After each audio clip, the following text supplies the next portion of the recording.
장 제가 14절 먼저 읽겠습니다. 너희의 구속자요 이스라엘의 거룩하니 여호와가 말하노라. 너희를 위하여 내가 바벨론에 사람을 보내어 모든 갈대아 사람에게 자기들이 연락하던 배를 타고 도망하여 내려가게 하리라. 나는 여호와 너희의 거룩하니요 이스라엘의 창조자요 너희의 왕이니라. 나 여호와가 이같이 말하노라. 바다 가운데의 길을 큰 물 가운데의 지름길을 내고 영호와 마야가 마귀의 맹사를 이끌어내어 그들이 일시에 엎드려져 일어나지 못하고 소멸할 때에 흘러가는 물 같게 하였느니라. 너희는 이전 일을 기억하지 말며 옛날 일을 생각하지 말라. 보라 내가 새 일을 행하리니 이제 나타낼 것이라. 너희가 그것을 알지 못하겠느냐. 반드시 내가 광야의 길을 사막의 강을 내리리. 장차 들짐승 곧 승냥이와 타조도 나를 존경할 것은 내가 광야의 물을 사막의 강들을 내어 내 백성 내가 택한 자에게 마시게 할 것임이라. 이 백성은 내가 나를 위하여 지었나니 나를 찬송하게 하려 함이니라. 아멘. 오늘 말씀에 보면은 하나님이 어떤 분이신가 여러 가지로 하나님을 이렇게 묘사하고 있는 표현이 있는데 그 표현은 성경적으로 볼 때 아주 100% 맞는 그런 표현인 것을 보게 됩니다. 14절에 너희의 구속자여 이스라엘의 거룩한 이라고 하나님을 묘사하고 있고 15절에 또 한 차례 너희의 거룩한 이요 이스라엘의 창조자 너희의 왕 이렇게 하나님을 묘사하고 있죠. 성경적으로 볼 때 100% 맞는 하나님에 대한 표현이에요. 구속주는 이제 일반 사람들은 구속하면 죄 지은 사람을 이제 수갑 채우고 구속하는 그런 구속으로 많이 오해하기 쉬운데 성경에서의 구속은 구원이죠. 구원하신 하나님을 구속주라고 말을 합니다. 불순종을 반복하는 백성임에도 불구하고 끊임없이 긍휼을 베풀어 주셔서 그 백성을 죄악과 고통 가운데서 건져내시는 하나님, 구원의 하나님을 구속주라고 그렇게 말씀하고 있어요. 그리고 구약시대에는 거룩한 나라, 제사장 나라가 이스라엘밖에 없었죠. 저번에도 말씀드린 것처럼. 그런데 하나님을 가리켜서 이스라엘의 거룩한 이라고 말하고 있어요. 이스라엘을 거룩한 나라로 만드신 이가 바로 거룩한 이 되시는 하나님이 이스라엘을 선택하셔서 당신의 그 거룩함을 이스라엘에도 심어주신 그런 하나님 되심을 여기서 말씀하고 있습니다. 지금은 예수님 안에 거하는 그리스도 안에 거하는 자들이 다 거룩한 백성이죠. 그런데 우리 역시 똑같은 것은 하나님의 주권적인 선택으로 거룩함을 힘입고 하나님의 자녀가 된 거라는 사실이죠. 그리고 또 이스라엘의 창조자요 너희의 왕이니라.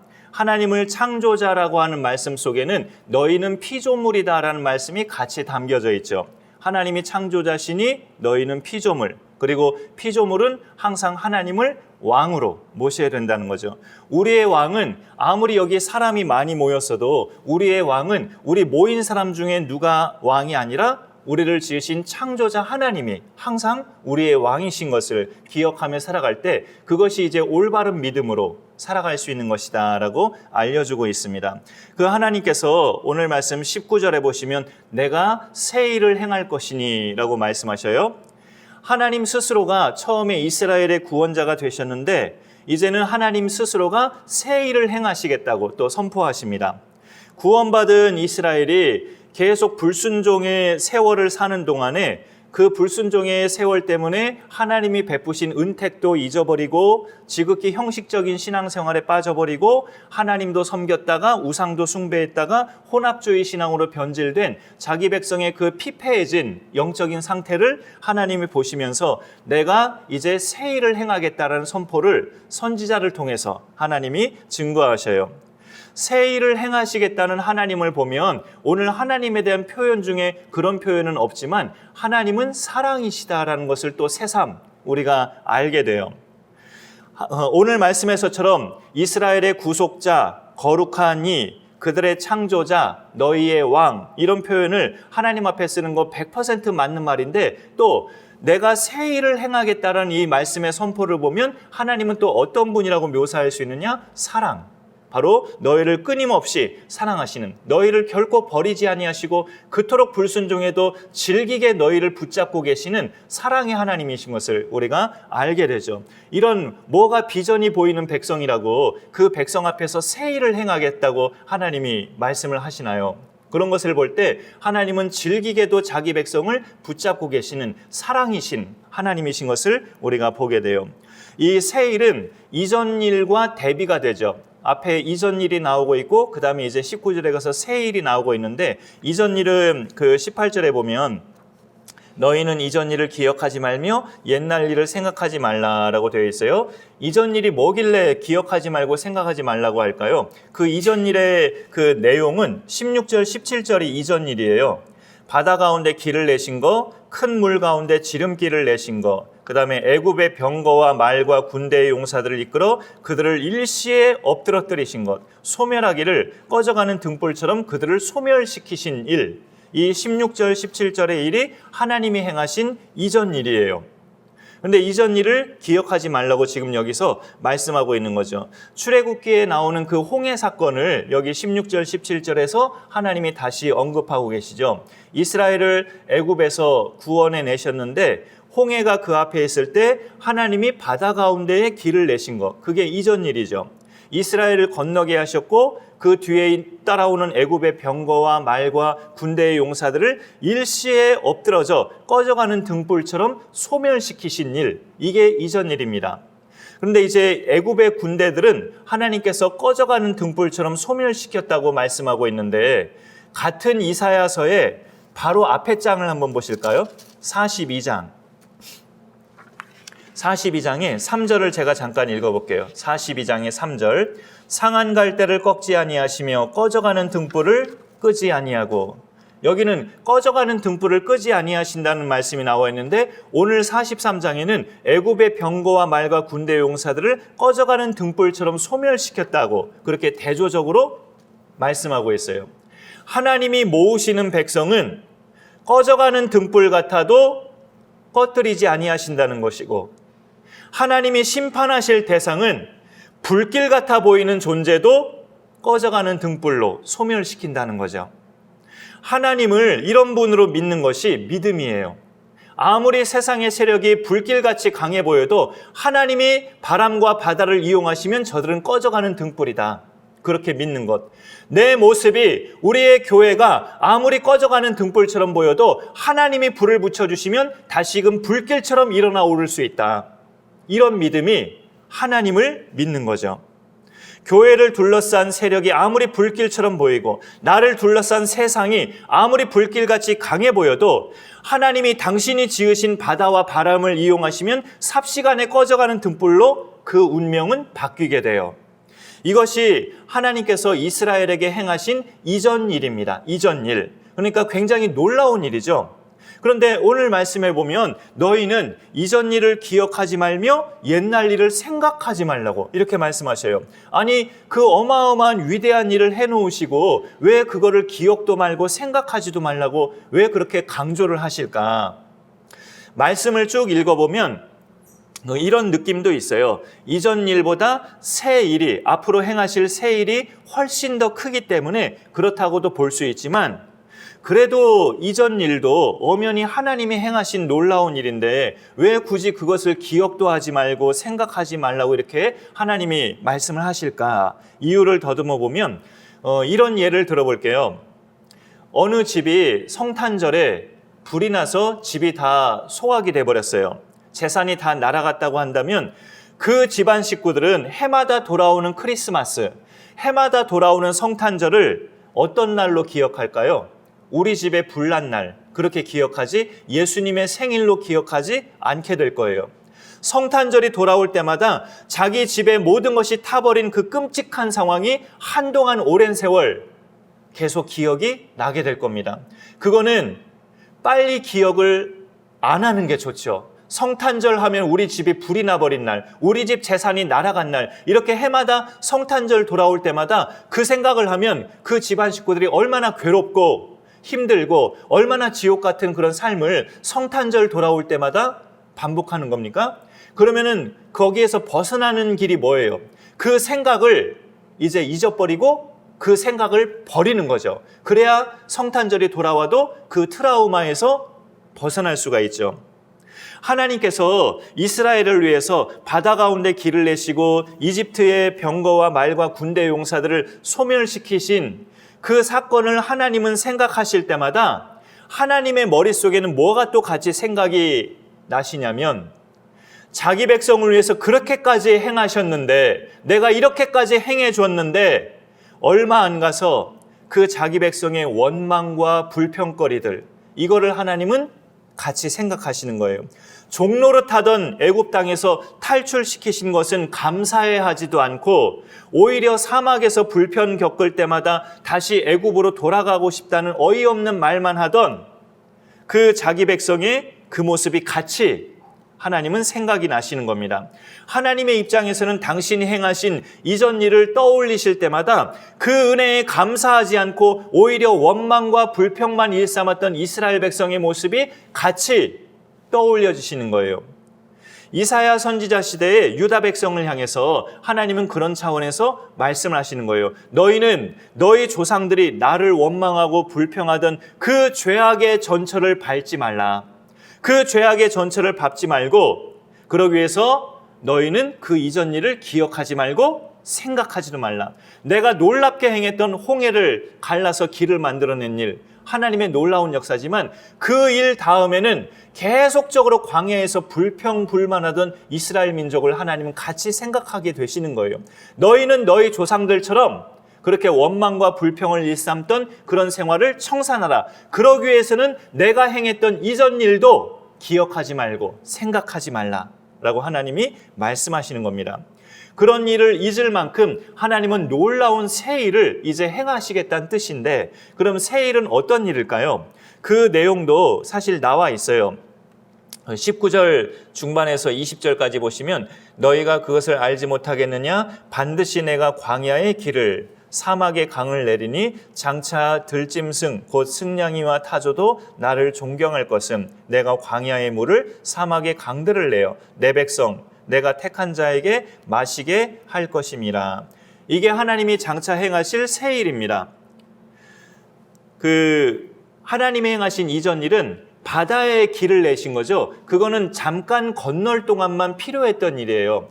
바다에 길을 내신 그 이전 일은 잠깐 그렇게 길만 내셔서 그 바다를 무사히 건너기까지만 잠깐 그렇게 길을 내신 거죠. 그러나 하나님이 행하실 새 일은 사막에 길을 내는 거예요. 잠깐 건너는 게 아니라 40년 동안 방황하던 사막이에요.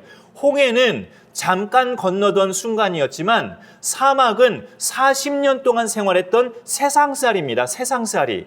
그러니까 하나님이 행하실 새 일은 우리가 어떤 위기 속에서만 잠깐 모면할 수 있는 그런 길을 여시겠다는 것이 아니라, 우리가 세상살이를 하는 동안, 우리가 숨을 거두고 하나님 앞에 가기까지 세상살이를 하는 동안에 길을 내시고 강을 내셔서 우리로 하여금 살게 하시겠다는 거예요. 그게 하나님이 행하실 새 일이에요. 새 일. 모세 시대에 출애굽한 이스라엘 자손은 물이 없는 광야를 지날 때 목이 마를 때마다 그때그때 하나님이 그 순간마다 물을 공급해 주셔서 마시곤 했어요. 그러나 하나님이 행하실 새 일은 그 광야에다 아예 강을 내셔서 내 백성이 늘 마실 수 있게 하겠다는 거죠. 세상살이 하는 동안에 늘 물을 마시고 늘 그 길을 온전히 걸을 수 있게끔 내가 길을 닫고 강을 내겠다는 그런 하나님의 새 일을 하나님이 선포하시는 겁니다. 여기 20절 후반에 내 백성을 한 단계 더 강조하셔서 내가 택한 자라고 하나님이 말씀하시죠. 내 백성, 내가 택한 자. 결코 버리지 않겠다는 그런 의미가 담겨 있는 거 아닙니까? 내가 택한 자라는 게 무슨 말이에요? 결코 내가 버리지 않겠다는 뜻이죠. 내가 너를 택했으니 너는 내가 결코 버리지 않아. 그런 의미가 이 말씀 속에 담겨 있는 거죠. 하나님의 그 사랑의 의지를 우리가 이 택한 자라는 표현에서 볼 수 있는 겁니다. 아무리 너희가 광야길을 그렇게 걸어가도 사막을 지나도 내가 그 광야에 길을 낼 것이고 강을 만들어서 너희로 하여금 그 광야를 끝까지 걸어가게 할 것이고 목이 마를 때마다 내가 낸 강물을 통해서 너희로 하여금 내가 마시게 할 것이다. 내가 택한 자들을 위해서 내가 그렇게 할 것이다. 이런 새 일을 하나님은 이사야를 통해서 선포하시는 겁니다. 이사야 선지자가 활동하던 시기는 유다 왕국이 아직 망하기 전이죠. 한 100몇십 년 전이에요. 지난주에 그 베들레헴 에브라다에 하면서 미가서 말씀을 나눴을 때 미가는 요담, 아하스, 히스기야 이 유다 세 왕 시대에 걸쳐서 활동하던 선지자였다고 그렇게 말씀드렸죠. 그 세 왕이 통치하던 시기도 제법 긴 시기였어요. 근데 이사야서 1장에 보면 이사야가 선지자로 활동하던 시대는 그 요담 앞에 우시야 왕까지 있어요. 그래서 이사야는 우시야, 요담, 아하스, 히스기야 이 네 왕에 걸쳐서 정말 오랜 세월 선지자로 활동하던 대표적인 선지자입니다. 오늘 말씀은 바벨론에 의해서 아직 유다 왕국이 멸망하기 전에 아직 포로로 끌려가기도 전인 때에 하나님이 새 일을 발표하시는 거예요. 장차 너희는 포로로 끌려가겠지만 70년의 세월이 차면 내가 얘들을 다시 모을 것인데 그것을 기점으로 내가 새 일을 행하겠다고 하나님이 말씀하시는 거죠. 이들의 역사 속에는 70년 포로 생활 후에 고레스 왕의 마음을 하나님이 녹이셔서 그 고레스 왕의 선포로 포로민들이 다시 고국 땅으로 돌아오죠. 근데 고국 땅으로 돌아오던 그 길은 그 모세 시대 이들 조상들이 걷던 광야길이 아니었습니다. 그 당시 바사 제국이 자랑거리로 삼은 도로, 왜 로마 시대도 도로가 잘 닦였다고 했잖아요. 바사 제국 시대에도 그 도로가 잘 닦였어요. 자동차가 다닐 만큼의 그 도로가 그 옛날 시대에 그 도로를 통해서 마차를 타고 비옥한 초승달 지역을 거쳐서 포로민들이 돌아오게 될 거였어요. 70년의 세월이 차면 그 모세 시대 조상들처럼 모래사막 같은 그런 광야길을 걸으면서 돌아오는 게 아니고 잘 닦여진 도로길에 마차를 타고 포로민들이 돌아오게 될 것을 하나님은 내다보시고 오늘 말씀을 또 그렇게 빗대어서 하시는 거죠. 내가 장차 광야에 길을 낼 것이고 그 옆에 강들을 내어서 너희로 하여금 그렇게 당당하게 걸어서 돌아오게 회복되게 할 것이라는 말씀이죠. 그리고 그와 동시에 이 이사야서는 곳곳에 누구에 대한 예언의 말씀이 많습니까? 예수 그리스도. 그리스도에 대한 예언의 말씀이 이사야서에는 곳곳에 있어요. 어떤 본문은 탄생에 대한 예언이 있고 어떤 본문은 그리스도의 순환에 대한 예언이 있어요.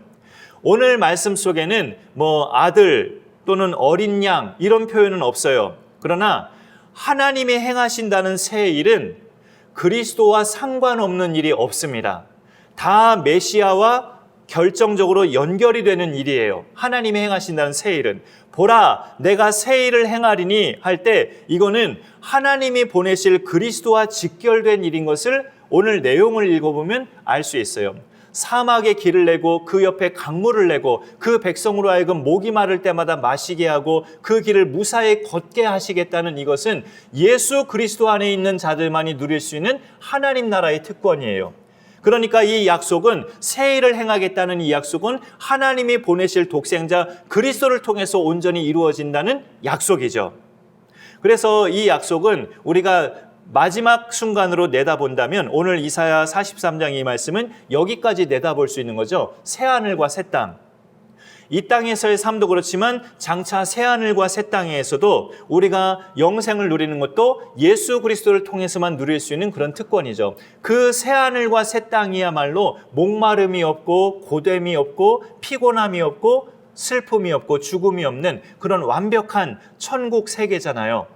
그런 것을 볼 때 이 이사야 43장 또 60장 그 뒤에 있는 모든 예고의 말씀은 궁극적으로 마지막까지 내다본다면 새하늘과 새 땅에서의 삶이에요. 그러나 동시에 이 세상에서의 삶도 믿는 자들은 이렇게 된다는 약속이에요. 이 세상의 삶이 얼마나 죄악이 가득하고 얼마나 사단의 영이 다스리는 그런 세상입니까? 그런 와중에도 믿는 자들은 이 세상 속에서도 이렇게 사막의 길을 내는 그 길과 같이 걸을 것이고 사막의 강들이 있어서 목이 마를 때마다 마시면서 하나님의 은혜로 충분한 쉼과 재충전을 얻을 수 있다는 약속이죠. 이 세상에서도 누릴 복을 동시에 말씀하고 있는 겁니다. 하나님께서 광야에 물을 내신다, 사막에 강을 내셔서 내 백성 내가 택한 자로 마시게 하시겠다는 것은 마지막으로 보면 그리스도가 오심과 누리게 될 새하늘과 새 땅의 그 광경을 내다보는 말씀이기도 하지만 지금도 불가능한 이야기는 아니라는 거죠. 이사야 선지자는 구약시대의 사람입니다. 구약시대로 보면 그리스도가 오신다는 개념은 재림이 아니라 초림이에요. 초림. 처녀의 몸에서 나실 아들 이사야가 예언했잖아요. 7장 14절에 보라 처녀가 잉태하여 아들을 낳을 것이요 그 이름을 임마누엘이라 하리라. 이사야의 입을 통해서 하나님이 예언을 하셨어요. 그렇기 때문에 이사야 선지서에 있어서 예수님의 오심은 초림을 말합니다. 처녀의 몸에서 나실 그 사건을 말을 하고 있는 거죠. 그러니 광야 같은 세상 속에서도 하나님이 닦아놓으신 길을 걷고 사막 같은 답답하고 불안한 공간에서도 하나님이 내신 그 강의 물을 마시면서 살아갈 수 있다는 것은 새하늘과 새 땅에서 뿐만이 아니라 이 세상에서도 그리스도가 재림하시기 전에도 그리스도 안에 있는 백성들은 얼마든지 그런 은혜 속에서 산다는 말씀인 거죠. 그런 내용의 말씀을 우리가 이렇게 이중적인 시각으로 볼 수 있는 거죠. 장차 새하늘과 새 땅에서도 누릴 복이고 지금 현재에서도 예수 믿는 자들은 누릴 복이라는 그런 이중적인 시각으로 오늘 말씀을 볼 수 있습니다. 그래서 우리 믿음의 백성은 항상 하나님을 향해서 뭘 하는 사람으로 하나님이 지으셨다고 합니까? 오늘 21절에 보면 이 백성은 내가 나를 위하여 지었나니 나를 찬송하게 하려 함이니라 라고 말씀하고 있어요. 내가 너희에게 이런 은택과 새 삶을, 새 일을 너희에게 펼칠 것이니 너희가 할 일은 바로 이런 일을 행하는 나를 찬송하며 사는 것이다. 이런 역사를 너희에게 펼쳐줄 나를 너희의 생명 다하는 날까지 찬송하며 살 것이 너희의 사명이다 라고 하나님이 말씀하시는 거죠. 나를 찬송하기 위해서 내가 내 백성을 지었다 라고 말씀하시면서 너희의 평생 동안 내가 너희를 위해서 베푼 은총들을 잊어버리지 말고 나에게 감사함과 그런 모든 은혜를 돌리는 일을 해야 되는데 그것에 있어서 가장 좋은 방법이 찬송하는 거죠. 찬송. 하나님께 감사 찬송하고 하나님께 영광 돌리고 내가 무엇이기에 하나님이 나에게 이렇게 광야의 길을 내셔서 나로 이렇게 안전하게 걷게 하시고 정말 사막의 강을 내셔서 내가 목마를 때마다 물을 마시게 하시고 나로 하여금 내가 무엇이기에 이렇게 살게 하십니까? 하나님, 그 은총을 생각하면서 우리가 할 일은 하나님을 찬송하게 하는 일이다. 오늘 하나님이 그 답까지 알려주십니다. 그런 내용을 우리가 오늘 말씀을 보면서 주님 앞에 서시는 그 순간까지 내게 베푸신 모든 은총들을 기억하면서 하나님을 찬송하는 삶을 살 때 우리의 삶은 훨씬 더 윤택해지고 기름져지고 하나님 앞에 풍요로운 삶을 살게 될 줄로 믿습니다. 그런 승리의 삶이 올해의 마지막 순간뿐만 아니라 우리가 하나님 앞에 가는 순간까지 이루어질 수 있기를 간절히 축원합니다. 제가 기도하겠습니다.